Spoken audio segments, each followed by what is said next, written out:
맞아요. 할렐루야. 아멘. 이 시간 말씀을 깨닫는 지혜와 응답받는 기도의 은총이 또 우리에게 넘치게 될 줄을 믿습니다. 아멘. 우리 시간에는 호산나라는 제목으로 우리가 함께 말씀을 나누고 은혜 받는 시간 되기를 소망합니다. 여러분, 오늘은 종려주일입니다. 사순절 제6주고 종려주일이에요. 종려주일, 영어로는 또 팜 선데이라고도 그렇게 불러요. 종려주일은 여러분 어떤 의미가 있죠?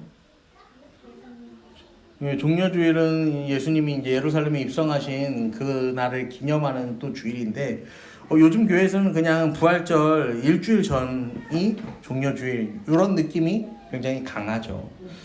그리고 그 종려주일 이후에 한 주를 고난주간으로 또 지켜서 우리가 그렇게 하나님 앞에 나아가기도 해요. 지금 이 시대가 그렇다 보니까 사순절도요, 사람들이 사실 그렇게 큰 의미를 두지 않습니다. 그래서 사순절에 큰 의미를 사람들이 두지 않아요. 금식 같은 경우도 이제 좀 큰 교회들은 금식을 하는데 조금 자유로울 수 있어요. 근데 제가 이제 보니까 이 나이를 먹었다고 표현하기는 좀 그렇지만 어쨌든 보니까요, 금식이 굉장히 어려우신 분들이 있겠구나 하는 생각이 들더라고요. 왜냐면은 이게 한 끼를 안 먹어도 이게 아무튼 간에 몸에 이 막대한 이 변화를 겪는 분들이 계시더라고요. 그래서 그리고 사실 이 금식의 진정한 의미는 우리가 이제 율법이라기보다는 그 유대 사람들이 히브리 사람들의 어떤 금식의 패턴을 보면은 이 히브리 사람들은 하루 종일 일하고 저녁을 한 끼 먹죠. 저녁을 한 끼 먹어요. 그리고 저녁에 먹고 남은 거를 그 다음날 아침에 먹는 거예요. 점심은 건너뛰거나 굉장히 간단한 도시락으로 대체를 합니다. 그러니까 이들이 금식을 한다는 건요, 내 하루의 삶을요 온전하게 살아간 다음에 또 뭐 하는 거예요? 그 한 끼조차도 안 먹으면서 뭐 하는 거예요? 온전히 하나님께 나아가는 거예요. 근데 이제 우리의 금식은 조금 다르죠. 우리의 금식은 약간의 금식 같은 거죠. 그래서 그냥 밥을 한 끼 굶는. 근데 사실 밥을 한 끼 굶는 것도 굉장히 어려운 일이에요. 어려운 일인데, 그러다 보니까 사순절도 그렇게 큰 의미를 두지 않습니다. 그래서 요 한 주간 우리가 한번 제가 여러분들과 함께 나눠보고 싶은 거는, 우리도 좀 이 미디어 금식이라고 하죠. 미디어 금식. 사실 우리는 미디어에 굉장히 많이 노출이 되어 있어요. 그래서 요 아이들 같은 경우에는 핸드폰에 이제 그런 어플의 사용 시간을 잠금할 수가 있죠. 근데 뭐 어른한테까지 그렇게 잠금해서 하세요라고 이제 하는 거는 좀 그렇지만, 원하시면 저한테 얘기하세요. 제가 잠궈 드릴게요. 그래서 하루에 유튜브 1시간만 뭐 이렇게 잠궈 드릴 수 있는데, 아무튼 간에 우리가 이 한 주간은 우리가 좀 미디어로부터 좀 자유하는 시간을 좀 더 갖기를 소망합니다. 그래서 여러분들 한 끼를 우리가 끼니를 금식하는 게 아니라 이 미디어를 금식하면서 그 미디어를 통해서 이제 내가 그냥 흘려보냈던 시간들을 하나님께 온전하게 좀 드리는 그런 시간이 또 되었으면 좋겠습니다. 그래서 이 종려주일, 부활주일, 이 사순절, 고난주간 이런 절기들은요, 카톨릭에서는 예전적인 의미가 굉장히 강해요. 근데 개신교는 영적인 의미를 담아서 지키는 그런 절기로 보내고 있습니다. 종려주일이 영적으로 소중한 이유가 있는데, 종려주일이 영적으로 소중한 이유는요, 예수님의 예루살렘 입성에 담긴 중요한 메시지가 있기 때문입니다. 마태복음 21장 9절 이 말씀을 우리가 함께 보겠습니다. 마태복음 21장 9절 말씀을 우리 같이 읽어보겠습니다. 앞에서 가고 뒤에서 따르는 무리가 소리 높여 이르되 호산나 다윗의 자손이여 찬송하리로다. 주의 이름으로 오시는 이여 가장 높은 곳에서 호산나 하더라. 아멘. 할렐루야. 여러분, 이 마태복음 21장에 보면요, 오늘 우리가 읽은 본문인데 예수님께서 예루살렘에 입성하세요. 이 예루살렘 입성이 언제냐면은 마지막 유월절에 입성하시는 거예요. 마지막 유월절에 예루살렘에 들어가시는데요. 들어가실 때 이 백성들이 호산나 다윗의 자손이여 찬송하리로다. 주의 이름으로 오시는 이여 가장 높은 곳에서 호산나 하더라 라고 그렇게 외칩니다.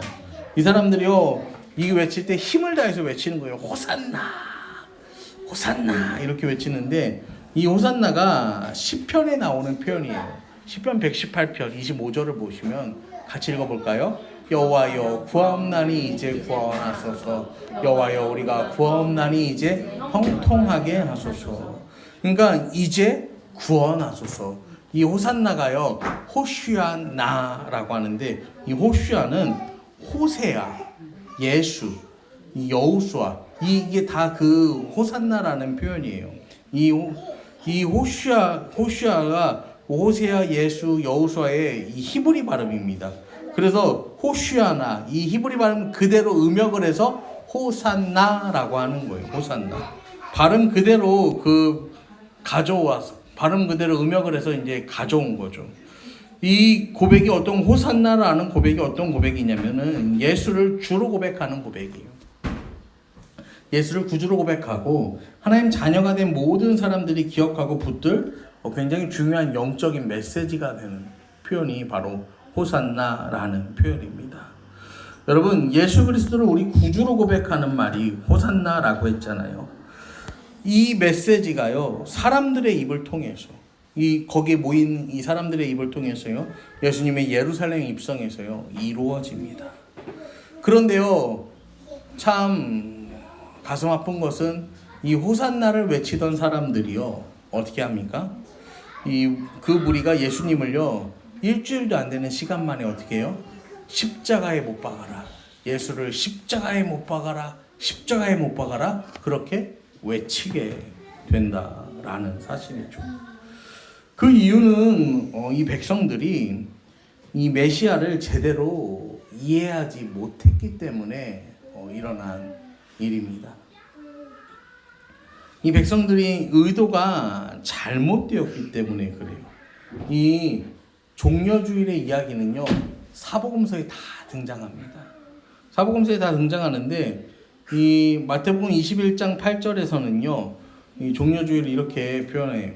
무리의 대다수는 그들의 겉옷을 길에 펴고 다른 이들은 나뭇가지를 베어 길에 펴고. 사람들이 뭘 펴는 거예요? 겉옷을 피고 나뭇가지를 베었다라고 그렇게 말해요. 이 요한복음에서는요, 종려나무를 가지를 가지고 맞으러 나가 외치되 호산나 찬송하리로다. 주의 이름으로 오시느니 곧 이스라엘의 왕이시여 하더라. 이렇게 이야기합니다. 마가복음에서는 많은 사람들은 자기들의 겉옷을, 또 다른 이들은 들에서 벤 나뭇가지를 길에 펴며. 그러니까 이 누가복음엔 이게 기록되지 않아요. 그러니까 요한을 제외한 마태와 마가는요, 이 종려주의를 어떻게 기록하냐면요, 어떻게 기록하는 거예요? 그냥 사람들이 겉옷을 길에다 피고 나뭇가지를 그냥 베어다가 그렇게 깔아놨다라고 표현을 해요.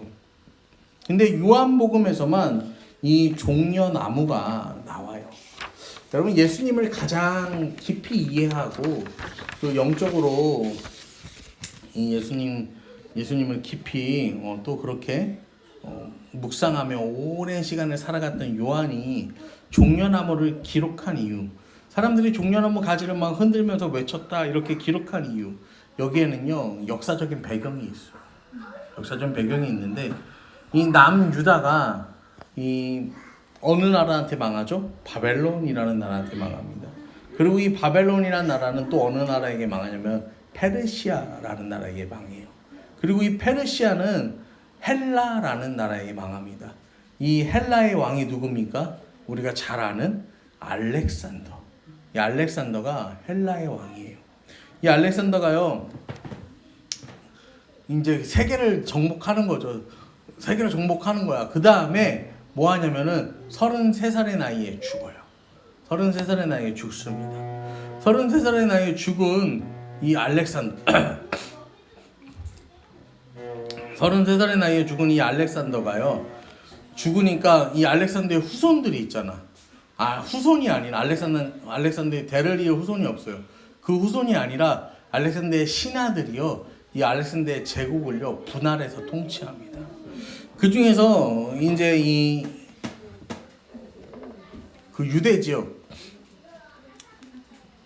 그쪽을 통합해서 다스리는 나라가 이 셀루쿠스 왕조인데, 이 셀루쿠스라는 신하가 이제 거기에 왕이 되는 거예요. 셀루쿠스 왕조가 되는데, 이게 그 네 개로 분할된 그 왕조 중에서는 가장 강력합니다. 근데 거기서요, 이 셀루쿠스 이후에 이 안티오코스 에피파네스라는 왕이 등장을 합니다. 이 에피파네스라는 뜻이 뭐냐면요, 신의 현현이라는 뜻이야. 그러니까 이 왕이 얼마나 자기한테 취해 있었던 왕이냐면 안티오쿠스. 그래서요, 이게 안디옥이에요, 안디옥. 그래서 예루살렘의 이름도요, 안디옥으로 바꿔버려요. 자기 이름을 딴 도시를 그냥 다 자기 이름을 딴 도시로 바꿔버리는 거야. 그 다음에 자기가 자기 스스로 신의 현현이라고 이야기를 하는 거야. 내가 신이다. 그래서 사람들은 이 에피파네스를요, 에피마네스라고도 불렀대요. 에피마네스가 뭐냐? 파네스인데 에피마네스는 미친놈이라는 뜻입니다. 그러니까 이렇게 이제 비웃으면서 이제 그렇게 사람들이 불렀는데, 이 안티오코스 에피파네스가요, 헬라와 정책을 엄청나게 추진했어요. 그래서 헬라 문화를 엄청나게 심어주는 거예요. 헬라 문화, 우리가 흔히 말하는 그리스 문화를 심어주는 건데, 먼저 예루살렘 성전 앞에서요, 성전에서 뭐 하냐면 올림픽을 합니다. 올림픽. 근데 여러분, 지금의 올림픽은 이렇게 격식이 있잖아요. 예절이 있잖아. 이때 올림픽은요, 옷을 입지 않았어요. 옷을 입지 않았단 말이에요. 바울 시대에도 그런 일들이 있었는데 올림픽이 계속돼요. 올림픽이 계속되니까 이 유대인들도요, 올림픽을 하고 싶은 사람들이 이제 나오는 거야. 근데 보니까 이 그리스 사람들, 이 헬라 문화, 이 로마 사람들은요, 할례를 받지 않았어. 그러니까 근데 유대인들은 다 할례를 받았잖아. 그러니까 어떻게 하냐면요, 올림픽에 참여하고 싶어서요, 이 할례를 다시 복구하는 그런 수술까지도 있었다고 합니다.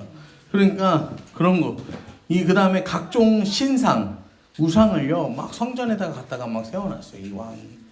그냥 세워놓고만 끝납니까? 여기서 뭐 하는 거예요? 이제 우상을 섬기는 거지. 그 다음에 성전 안으로 들어갈 때는 여기다 돼지고기를 걸어놓고요, 돼지고기를 사람들한테 막 먹게 했어. 근데 이게 율법에 따르면 돼지는 부정해서 먹지 말라고 했거든요, 그때는.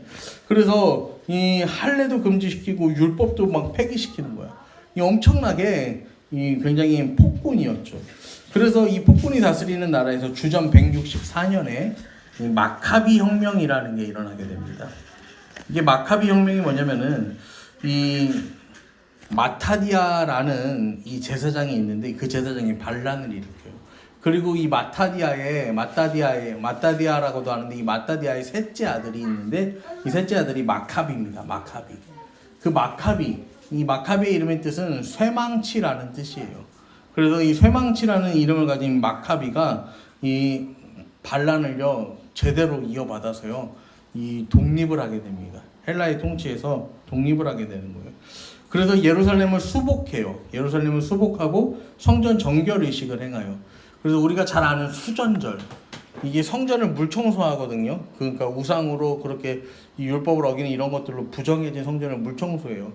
그 수전절 절기가 이때 생겨나게 되는데, 이 마카비의 상징이 뭐였냐면요, 종려나무였어요. 종려나무. 그러니까 그래서 마카비가 혁명을 해서 예루살렘으로 들어올 때 백성들이 뭘 흔들었냐면은 종려나무 가지를 흔든 거예요. 근데 오늘 예수님을 맞이할 때도 뭘 흔드는 거예요? 종려나무를 흔들잖아요. 그러니까 지금 이 종려나무를 흔드는 사람들의 마음이 뭐였냐면은, 마카비처럼 예수님이요, 왕이 되어서 우리를 로마의 통치로부터 구원해 주기를 원했다라는 거예요. 그러니까 이들은 정치적인 목적을 가지고 예수님을 환영했다라는 거예요. 로마를 몰아내고 이스라엘을 구원할 지도자로 예수님을 환영한 거예요. 여러분, 근데 예수님은요, 이 땅에요, 그런 의도로 오신 게 아니잖아요. 로마를 무찌르고 이 이스라엘을 독립시키기 위해서 예수님이 이 땅에 오신 게 아니잖아요. 예수님이 이 땅에 왜 오셨어요? 십자가에 달려서 죽으시려고 오셨다라는 거예요. 근데 이 자기들이 원하는 대로 안 되니까, 사람들이요 자기 뜻대로 안 되니까, 야 그럼 이 예수는 소용이 없으니까 뭐 하자는 거야? 예수를 십자가에 못 박아라, 못 박아라, 그렇게 했다라는 거예요. 여러분, 예수 그리스도에 대한 잘못된 이해로 외친 그게 뭐예요? 호산나라는 외침이었던 거예요. 근데 또 누가복음 19장 40절에 보면요, 대답하여 이르되 내가 너희에게 말하노니 만일 이 사람들이 침묵하면 돌들이 소리 지르리라. 예수님 이렇게 말씀하세요. 이 사람들이 외치지 않았더라면 돌들이 소리를 질렀을 거라. 그러니까 이 사람들이요 이 소리 지르고 예수님을 환영하는 게요, 그 의도는 잘못되었지만 마땅히 해야 할 일이었다라는 거예요. 여러분, 우리 하나님은 어떤 분이시죠? 하나님은 굉장히 공의로우신 분이죠. 근데 또 하나님은 어떤 분이냐면 사랑이 많으신 분이에요. 여러분, 그래서요 하나님의 공의만 놓고 보면은요, 저나 여러분은 내일 살 수 있어요, 없어요? 없어요. 우린 다 죽어야 돼. 공의로우신 하나님의 기준에서 보면 우린 다 죽을 수밖에 없어요. 그런데 우린 내일도 살아나요. 뭐 자신할 수는 없지만 내일도 우리에게 새로운 또 하루가 시작되는 이유는 뭐예요? 하나님이 우리를 사랑하시기 때문에 그런 거예요. 그래서 하나님은요 이 이스라엘의 구원의 역사를 쭉 보면요, 이 유다 멸망의 역사도 마찬가지지만 심판하시지만 뭐 하시는 거예요? 구원하시는 거예요. 심판과 구원, 심판과 구원. 사사기의 사이클도 마찬가지예요. 사사기의 사이클도 보면요, 이스라엘 백성들이 범죄합니다. 범죄하니까 하나님께서요 이 다른 나라들을, 다른 세력들을 도구로 삼으셔서요 그들을요 벌하시죠. 벌하면요 이 징벌을 받고 이스라엘 백성들이 뭐 하는 거예요? 하나님 도와주세요, 살려주세요. 하나님 도와주세요, 살려주세요. 그러면 하나님이 누굴 보내주는 거야? 사사를 보내주는 거야. 근데 이 사이클이요 계속해서 반복이 되잖아요. 계속해서 반복이 돼. 정말 그런 이 인터넷에 돌았던 어떤 그런 인간의 욕심은 끝이 없는 거야. 그리고 같은 실수를 반복하는 거야. 그래서 계속해서 이제 이런 일들이 일어나는 거죠. 그런데 하나님은 사랑하시니까요. 사랑하시니까 하나님은요 우리를요 구원하시는 거야. 근데 무조건 구원할 수는 없어. 그러면 이게 공의에 안 맞아. 그러니까 누구를 이 땅에 보내시는 거예요? 예수님을 이 땅에 보내신 거예요. 호산나, 이제 우리를 구원하소서. 이제 우리를 구원하소서. 그들의 간절한 외침이 있어야지 하나님께서 뭐 하시는 거예요? 십자가 대속의 사랑을 실현하실 수 있는 거예요. 부르짖어야지. 이제 우리를 구원하소서. 호산나, 이제 우리를 구원하소서. 이제 우리를 구원하소서. 그 사람들의 외침이 있어야 하나님은 이 대속의 이 십자가 은혜의 그 사건을요 시작하실 수 있었던 거예요. 누군가 부르짖어야 거기에 응답하셔서 사랑을 행하실 수 있는 거예요.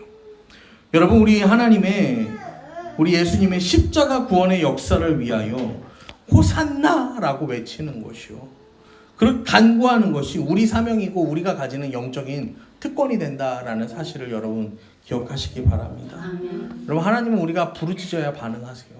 부르짖어야 응답하세요. 너는 내게 부르짖으라. 내가 내게 응답하겠고. 부르짖어야 뭐 하신다고요? 응답하신다고요.